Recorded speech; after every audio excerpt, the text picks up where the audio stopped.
My friend was death. I don't know how to process that. My daughter mattered, and I want justice for Aaliyah.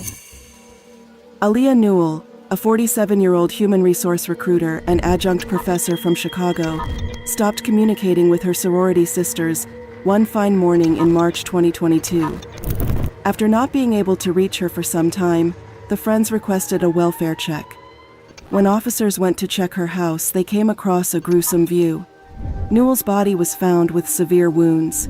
She had passed, and no one had a clue how it all happened. And everyone was left asking the same questions. Who did this to her? What was their motive?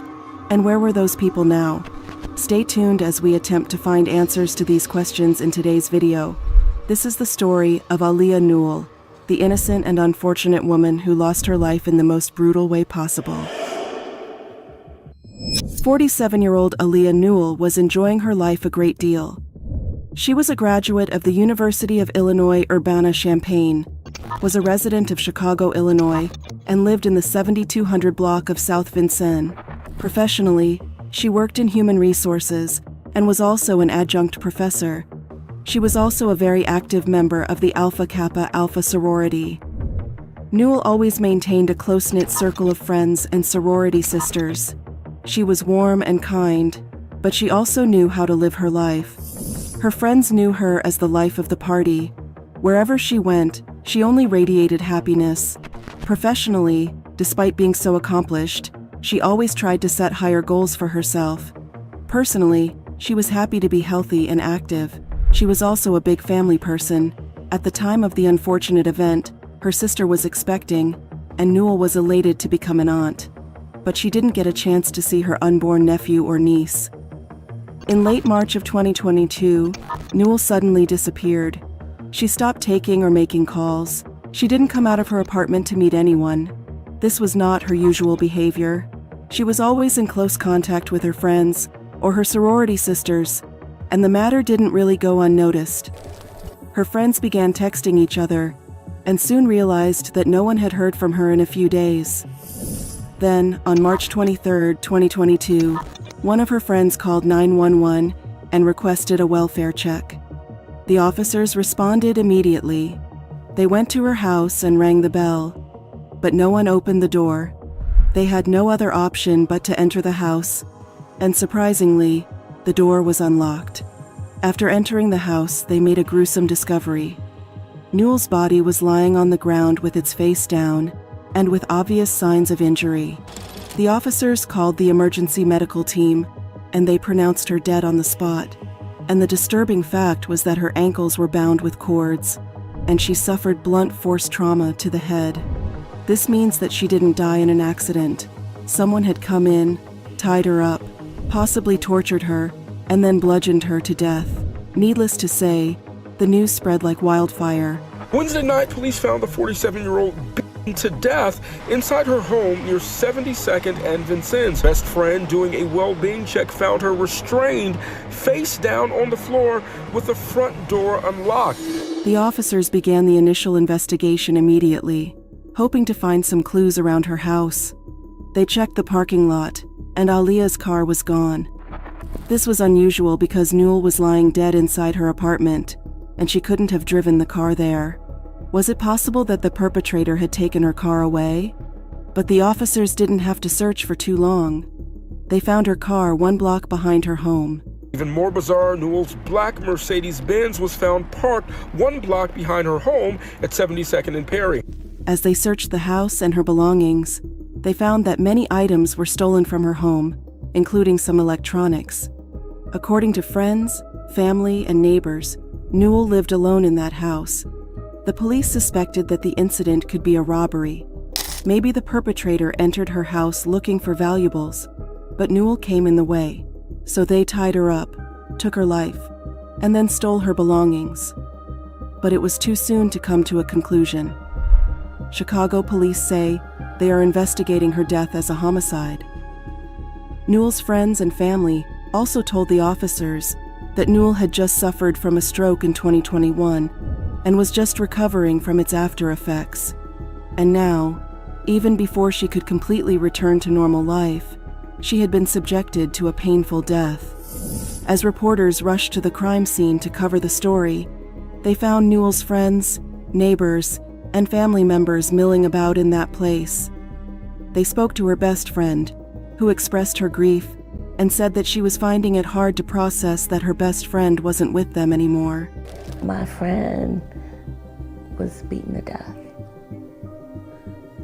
I don't know how to process that. She gave the reporters an interesting piece of information. She said that Newell had gone on a date with someone. After that, she was missing.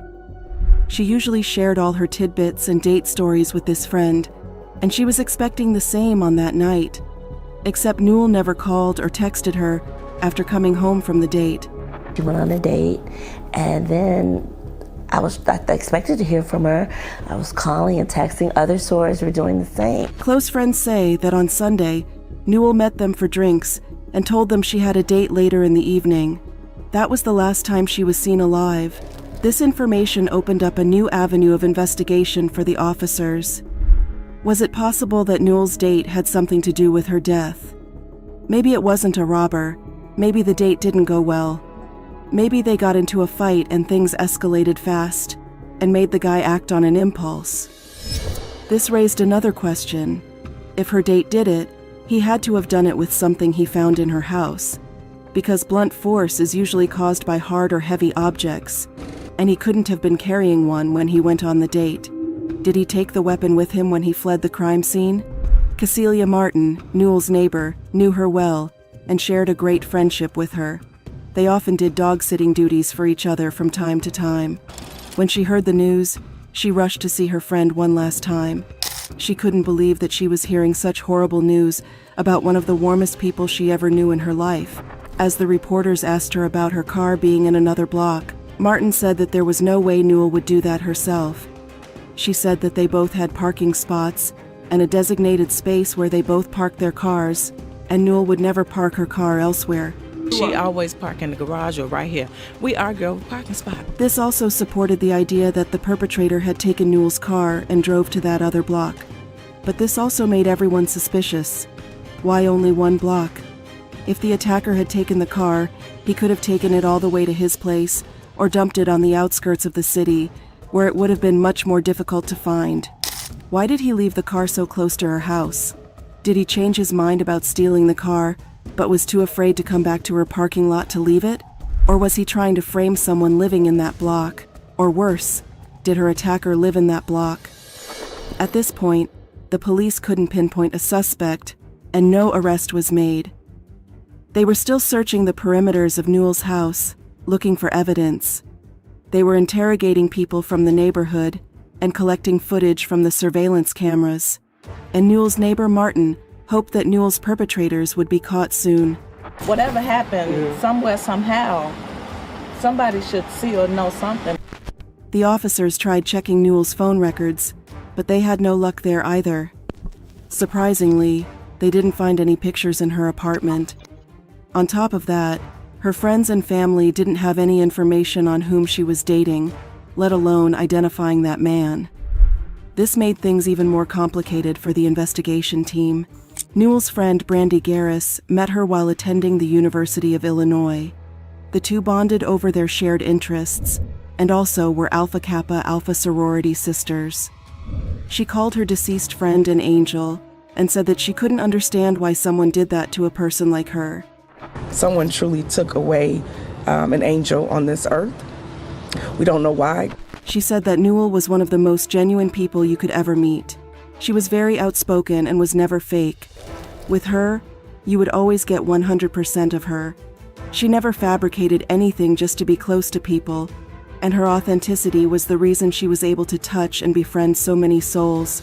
It was definitely authentic. You were going to get Aaliyah Newell and nothing else. Whoever the individuals were, they had no idea that they took such a gift. She also claimed that Newell was loved by everyone because she was always the biggest support to the people around her. She was always there to take care of everyone whenever someone needed her. She always provided everyone with emotional support, especially when they were going through bad times. She knew how to nurture others and become their shelter, and she would keep all their secrets. Everyone loved Aaliyah. Everyone did. She was your sister, she was your mother, she was your confidant. Garris said that when she heard about the news first, she couldn't believe that it was real. But then that's what happens when you think of something impossible happening to one of your close ones. You go into a denial, and that's exactly what happened to Garris. She'd interacted with Newell not long ago, and their conversations played on her mind, and she couldn't believe that she would never hear that voice ever again. She called Newell's soul beautiful. She was pained to think that such a wonderful person had to sit through hours of torture, or maybe pain because of the head injury, and she just couldn't accept it. My first thought was, this can't be real. She was a beautiful, beautiful soul, and I hate to think what her last moments were like. When the reporters asked her if she was all right, she said that incidents like this had become a common occurrence in the nation, and news like this was aired every day. Killings like this one had become an epidemic in the brown and black community, and no matter what they tried, they couldn't bring the situation under control. Garris said that the entire community was exhausted. We've experienced so much trauma lately, and we're tired of it. Tired of it in Chicago, tired of it with our brown and black community. And now, there was double the pressure on law enforcement to find the perpetrator, because Newell was an established individual and represented important organizations in society. And they needed some answers after losing one of their most talented and precious members. Within a few days of her passing, friends and family of Newell held a vigil for her. They congregated in front of her house in the 7200 block of South Vincennes, where the incident had taken place. Family members and friends wore black. They hugged and cried with each other, and many attendees recalled the sweet memories they had with Newell.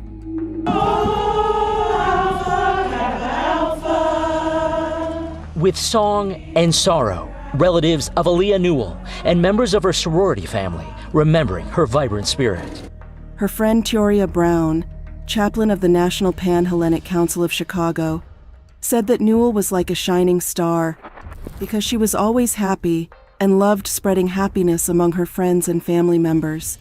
Even if you were upset, you couldn't help but feel better around her. She was that bright star that you saw. Whenever you saw her, you were happy. And even if you weren't happy, she made you happy because she was happy. Newell's mother spoke to the reporters after her vigil and stated that she was devastated after losing her daughter.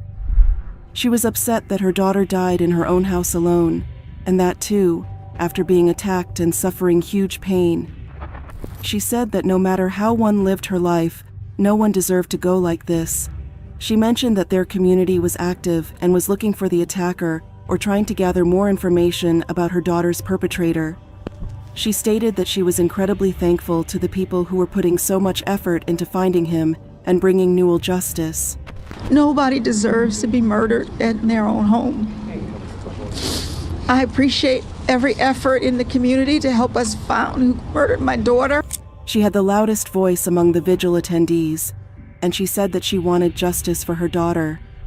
She seemed determined, and it was evident that she would stick by her promise to her daughter till the last day of this case. My daughter mattered, and I want justice for Aaliyah. She told the reporters that she believed that every life was valuable. She said that we read about movements against such incidents all the time and chanted slogans, but these incidents continued to happen every day. Now it had happened to her daughter, and in future it could happen to someone else. So justice was needed so that these perpetrators would think twice before committing such crimes again. I want full justice under the law. I think every person deserves that. Every life is valuable. And I'll say to this community, in every black and brown community, we say Black Lives Matter, every life matters, Black Lives Matter. My daughter mattered, and I want justice for Aaliyah. Even after a few days, the police were clueless about the case and couldn't find a motive or a suspect. However, they were still going through the existing evidence and looking for new ones. They knew that they wouldn't be able to solve a case without the help of the locals. So, they asked them to come forward with any information they might have. They also requested the neighbors to submit any surveillance camera footage that looked suspicious to them. Police now issuing this community alert, seeking information from anyone who may have seen suspicious behavior or have security cameras in the area. Kimberly Egan-Wan, an Alpha Kappa Alpha member, was also present at the vigil. She was upset about the progress of the case, and she told the reporters that it was upsetting that they hadn't been able to pinpoint the perpetrator even after so many days. She also expressed her anxiety over the fact that incidents like this one were becoming more common in Chicago. Her life is lost and there's no one in custody. And what matters is that happens too often in the city of Chicago to Black women and girls. The vigil ended on that day.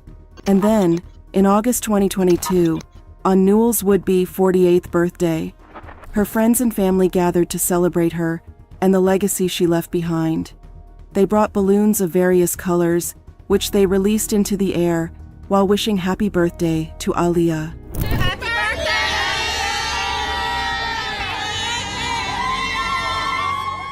A balloon release was held tonight for Aaliyah Newell. As of August 2024, the case is still under investigation. The police weren't able to find information on who did it, or they didn't find any evidence that could lead toward a person. None of Newell's neighbors had also come forward with any information claiming to have seen something. So, the case is still ongoing. Although Newell's family loses hope once in a while, they're determined to find justice for their girl and know that without their probing, the case might go cold, like the 1,000 other cases like Newell's that happen every year. What did you think of the case? Do you think Newell knew the person who attacked her? Do you think it was her date or someone who was trying to frame her date? Do you think it was a simple case of a robbery gone wrong? Let us know in the comments below. Thanks for watching the video. Don't forget to like the video and subscribe to our channel.